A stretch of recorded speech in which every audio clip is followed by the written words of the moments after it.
Elon Musk is a moron, and his corruption and incompetence is finally starting to catch up to him because AOC is making sure it does, calling out the latest and maybe the worst of all of Elon's scandals in this very targeted attack on government employees that him and Donald Trump have launched, this purge of all of the non-MAGA loyalists in the federal government, which is, first of all, such a lie from Elon and Trump that this is an effort to shrink the government when no one loves big government more than Donald Trump and Elon Musk. Elon taking billions of government dollars to increase his own wealth, and of course Donald Trump running up the deficit more than any other president in history. But this lie that they're telling to go forward with their purge so they can install their MAGA loyalists is completely corrupt, and in Elon's case, oftentimes criminal, and that is what AOC called him out for, and that is why Elon threw a tantrum and attacked her, and we are going to get into that all.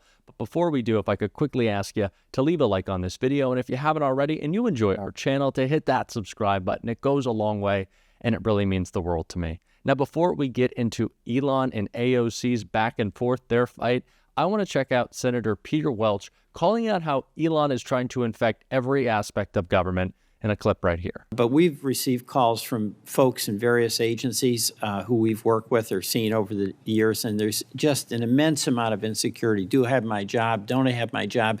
And frankly, I think this is my point to the president. Chaos is one thing, but cruelty is another. And having people be really uncertain about do they have a job today or not and leaving them in limbo, I don't think is a good thing for morale. And I don't care whether it's a Democratic or Republican president. I'm just looking to you to assure me that the tradition that we've had anchored in the FBI since 1972, when it was politicized, I mean, J. Edgar Hoover went after Martin Luther King in a disgusting and despicable way. He went after some John Birch Society folks for their political beliefs in a disgusting and horrible way. And we have no political appointees over there. So it's going to be up to you to, I think, strengthen that tradition. And we heard about the political appointees who are over there now, or I guess they're not officially appointees, but they've been sent by the administration. You didn't know about it. But one of them is from SpaceX. And, you know, Elon Musk, he's a rich guy, but he has no authority other than what's delegated by the president, but he has no official authority. And why is it, you can't answer this, but do you want somebody like Elon Musk peering over your shoulder, telling you what to do about personnel? No, the FBI must be independent. Well, kick him out. I mean, I'm with you on that. He has no basis. He has no reason to be there. There's some former FBI people. You'll pick the people that you want to listen to. You'll have to make the decisions. You'll be accountable to this committee. But no on Elon Musk. He's just a political crony who knows nothing about law enforcement. This is what I was talking about in the beginning of this video. Elon wants to put his cronies everywhere. And because of civil service protections, it is difficult for Elon Musk and Donald Trump to accomplish the mass firing that they are out for. And so they have to intimidate people or offer them, you know, phony buyouts, which if you trust Donald Trump to pay you for 7 months when he has never paid anyone who worked for him in his entire life as a private businessman, you have another thing coming to you. But Elon wants to put his people everywhere. Elon doesn't want to shrink the government. Elon wants the government filled with more Elon loyalists, more of his stooges. And it's the same with Donald Trump. And that is why they're trying to intimidate. That's why they're trying to get people to leave. That's why they're making up phony reasons to fire people. That's why they're putting these incompetent people at the head of these agencies so the career officials will leave out of fear for what will happen to them or what's happening around them. That is the plan. That is what they're trying to accomplish. Have everyone be so bad at their jobs that they can install MAGA loyalists. And that is long-term damage that they are causing. And that is why AOC is calling out Elon Musk. And it's also why Elon Musk threw a tantrum and started attacking her. And we're going to get into that with this series of tweets right here. AOC posted on Twitter, if you want to start with waste, start with Elon's defense contracts at the Pentagon. In fact, we should start with transparency around defense contracts in general, which take up an enormous sum of public funds. But they won't do that, will they? AOC also responded to a piece of breaking news stating that the USAID security chiefs are on leave after trying to prevent Elon Musk's Doge from accessing classified material. AOC responded, "This is a 5-alarm fire. The people elected Donald Trump to be president, not Elon Musk. Having an unelected billionaire with his own foreign debts and motives raiding U.S. classified information is a grave threat to national security. This should not be a partisan issue." And of course, that led to an Elon Musk tweet storm, which is really just summed up in this one. AOC is a stooge of USAID. AOC put it so perfectly. Elon Musk is not just a corrupt actor domestically trying to enrich himself at all costs. He's a threat to national security. It's the same thing that we've said about Donald Trump for so long. His love of dictators and our adversaries, and of course the debts that he owes to other countries, and not even the debts that just he owes, but the ways that he has created funnels for people to dump money into his businesses, his crypto scams. That is a threat to national security. So now we have two horrible, terrifying threat to national security presidents essentially in the White House, and Elon Musk and Donald Trump, and it's not being talked about enough. Again, they're trying to tear down and attack these agencies so they can install their own loyalists so they can just use them however they want. That was the point of Project 2025.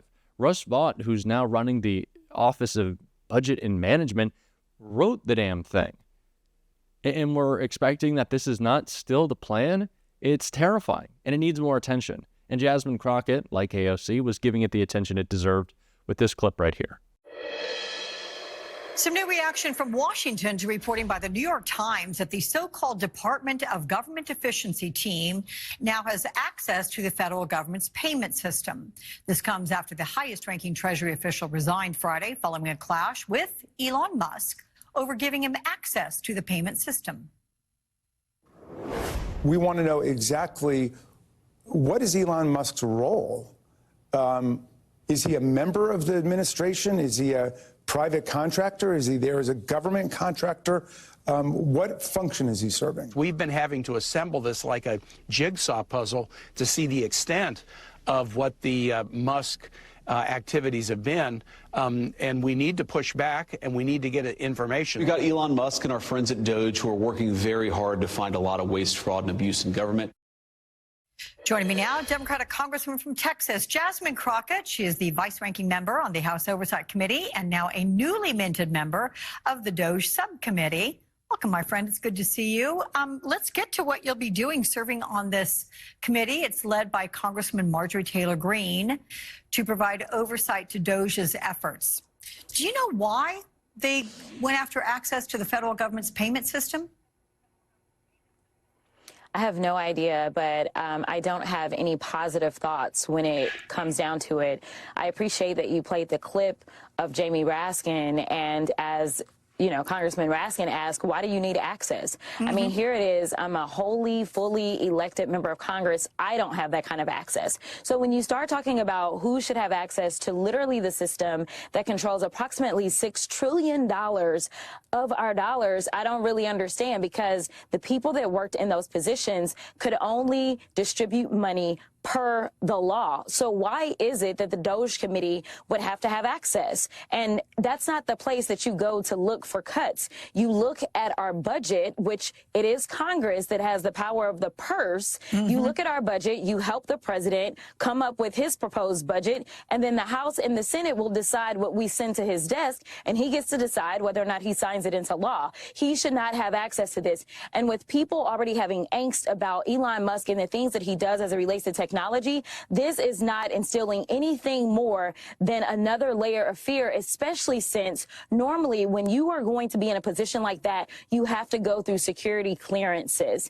And let me tell you, some people think security clearances are all about whether or not you have a warrant or not. No, they look at whether or not you have some sort of divided interest. They look at whether or not you have good credit. They look at so many other things. And we're talking about someone who's unelected, unvetted, and definitely unconfirmed, that is now literally sitting atop our $6 trillion, and we don't know what it is that he's doing, and we honestly don't know what role he has. Look, you have well articulated some of the bad thoughts as you described them at the top here. The question is, does Musk's team now have the power to actually disrupt federal payments? In my opinion, they do, but I honestly don't know. We still don't know really what Doge is in the first place. I mean, listen, think about it like this, Alex. You know, everyone hates Congress. That's just what it is, right? But as a sitting member of Congress, I mean, I had to give up my ability to practice law. I am prevented from being able to practice law to prevent potentially somebody dropping a load of cash on me and I do something that is nefarious as one of 435. And now we're talking about a guy who literally gets government contracts from the United States and has not had to divest, has not had to, I mean, it is really awful. And I know right now people are asking whether or not their IRS refund checks are going to be affected. We don't know if this is more DEI. Are you going to say if it's somebody that's a person of color, then for some reason, whatever they paid in to the federal government, they're not allowed to get it back? Like, we don't know, but there is no reason for any political appointee, if you can even call him that, to have this kind of access. But this is truly terrifying. There is going to be no oversight of Elon. He is already running free. It's only been 2 weeks, and it seems like there's been a coup inside these agencies. Elon's taken over whatever he wants. As long as he keeps pumping in the millions, Donald Trump isn't going to care. It's all corrupt.